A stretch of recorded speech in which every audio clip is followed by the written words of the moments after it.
Eksakto isang linggo bago po ang pagsisimula ng voter registration para sa 2025 midterm elections. Alamin natin ang latest sa paghahanda ng COMELEC.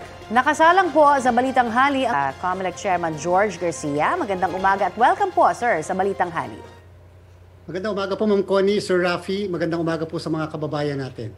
Chairman, nasa anong stage na po kayo ng paghahanda para po sa February 12 voter registration?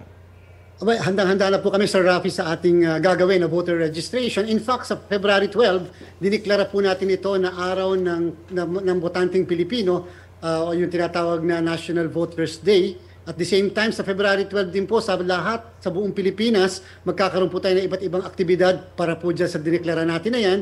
At in fact po, ang inyong lingkod ay pupunta sa Kalayaan Islands kasama yung matataas na opisyal ng Commission on Elections sapagkat gusto namin ipakita sa lahat na kaya naming maabot sa registration na ito na gagawin natin kahit ang pinakasulok at pinakamalayong lugar sa ating bansa tulad ng Kalayaan Islands. Actually po, ito yung isang munisipyo ng probinsya ng Palawan. And gusto po natin maiparehistro ang 3 milyon more or less ng mga Pilipino na sa projection namin ganyang kadami ang madadagdag sa ating bilang ng mga botante. Para po sa kaalaman ng ating mga manonood, kailan po ba natatanggal sa voters list yung isang botante? Kapag po, Sir Rafi, kayo ay hindi nakaboto ng dalawang magkasunod na eleksyon, halimbawa po noong 2022 na national and local election at yung barangay and SK elections nitong nakaraang October 2023, automatically po kayo ay deactivated. Ibig sabihin, hindi po kayo makakaboto sa susunod na halalan. Subalit, kung kayo po ay natanggal noong 2019, tapos hindi rin kayo nakaboto noong 2022, pwede na po kayo magpa-reactivate ng inyong registration sa ating pong pinakamalapit na local COMELEC, kung hindi man po sa ating mga mall, sapagkat magkakaroon po tayo ng mall registration din, kasama na rin po yung registration anywhere.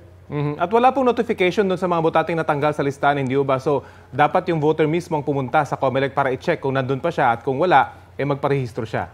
Dapat po may nakatanggap sila ng mga notices o yung mga liham mula po sa COMELEC na mga pangalan nila ay tinatanggal. Remember po, sa ating pong batas, hindi pa pwedeng tanggalin o magdagdag ng kahit na sinong mga pangalan sa ating listahan kung hindi po sila dadaan sa pagdinig ng Election Registration Board na kung saan election officer, ang civil registrar at ang DepEd superintendent ng munisipyo o syudad ay miyembro po niyan. And therefore, kinakailangan may due process bago po sila tanggalin. Pero maganda rin po na yung mga nagdududa kung sila inaandyan pa, makadalo po sila sa mga local COMELEC upang ma-verify nila kung ang pangalan nila ay nasa listahan pa. Opo. 7 buwan po itatagal ng voters registration simula sa Lunes hanggang sa September 30. Sa tingin nyo, kaya ba sapat na yung panahon na ito? Sa ating pong palagay, medyo mahaba-habang panahon na po yan. Kaya lang po, alam niyo naman po, unfortunately, at ito po yung panawagan natin sa ating mga kababayan, huwag naman pong hihintayin yung ilang araw na lamang bago ang September 30, tsaka pa lang sila magpaparehistro, magpapakorek ng datos doon sa kanilang registration, magpapalipat ng registration. Sana po, ngayon pa lang maaga, atin na po kagad sinasadya at sinasamantala na magparehistro upang hindi po yung kahabaan ng pila o kaya naman po yung kakapusin na sa panahon. Tatandaan niyo po, hindi po kami nag-e-extend at mag-e-extend ng ating pong registration matatapos yan sa September 30. Katulad na rin po, Sir Rafi, Ma'am Connie, ng ating mga registered o magpaparehistro overseas. Matatapos din po yan ngayong September 30. Kaya nga dapat wala na talagang manya na habit, hindi ba, sir?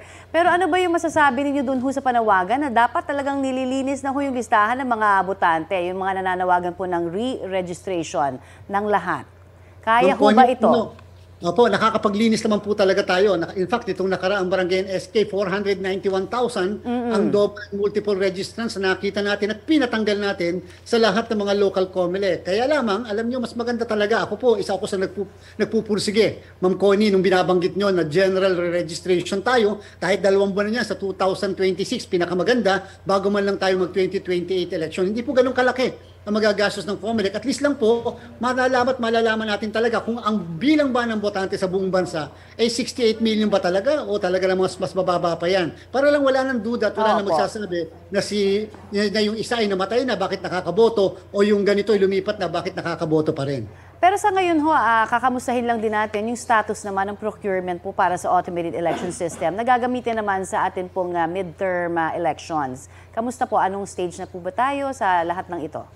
Ma'am Connie, Sir Rafi, hindi pa po tayo nagbibigay ng award. Ibig sabihin sa kasalukuyan, meron pong tinatawag na post-qualification na kung saan, unfortunately, yung nag-iisa na nag-participate sa ating bidding para sa machine ay nag-undergo ng post-qualification. Inaalam yung lahat ng mga dokumento na kanilang sinubmit, kung ito ba'y makatotohanan. Okay. At the same time, yung makina nila, tinesting po natin, kasama na rin po yung mga ballot box na kasama ng makina. At at the same time, mga akusasyon, aligasyon laban sa kanila ay atin na rin po yung inaalam yung katotohanan po ng mga bagay na ganyan. Dito po sa February 8, magsisimula na rin po tayo ng procurement sa transmission. Kasama na rin po ang procurement sa tinatawag na sistema na gagamitin natin sa overseas voting. Apo. Remember po, first time natin gagamitin ang internet voting abroad. Alright, pero mapunta naman po tayo, Chairman, dito sa usapin ng People's Initiative. Kamusta po yung ginagawa ninyong review sa guidelines po para dito? Tama po, Ma'am Connie, noong nakaraang linggo, atin na pong na-create ng inyong lingkod ang isang panel na magre-review ng ating pong umiiral na COMELEC Resolution 10650. Yan po yung guidelines na pinapatupad natin sa kung paano gagawa at sasagawa ang isang People's Initiative. Sa ating palagay, kulang na kulang at napakadami pong puwang sa interpretasyon yung pong guidelines natin. Hindi po namin sila binigyan ng timetable. Binigyan po natin sila ng guide lang na sabi natin dapat konsultahin ang lahat ng interest groups, ang lahat ng grupo for or against man dito sa People's Initiative upang sa mga susunod na panahon, kung hindi man po yung ngayon, yung susunod na panahon, ay magiging maayos na po ang guidance natin para patungkol sa People's Initiative. So it can happen in 1 month, it can happen in 2 months, or alam niyo po yung aming existing rules ngayon, Ma'am Connie, 14 years po yan bago po na nagawa po yun eh. Okay, nako, Chairman, salamat po sa inyong oras na ibinigay para mapaliwanagan po kami sa mga isyong ito. Thank you, sir. Maraming salamat po, mabuhay po. Yan po naman si COMELEC Chairman George Garcia. Kapuso, para sa mga maiinit na balita, mag-subscribe sa GMA Integrated News sa YouTube. Sa mga kapuso naman abroad, subaybayan nyo kami sa GMA Pinoy TV at sa www.gmanews.tv.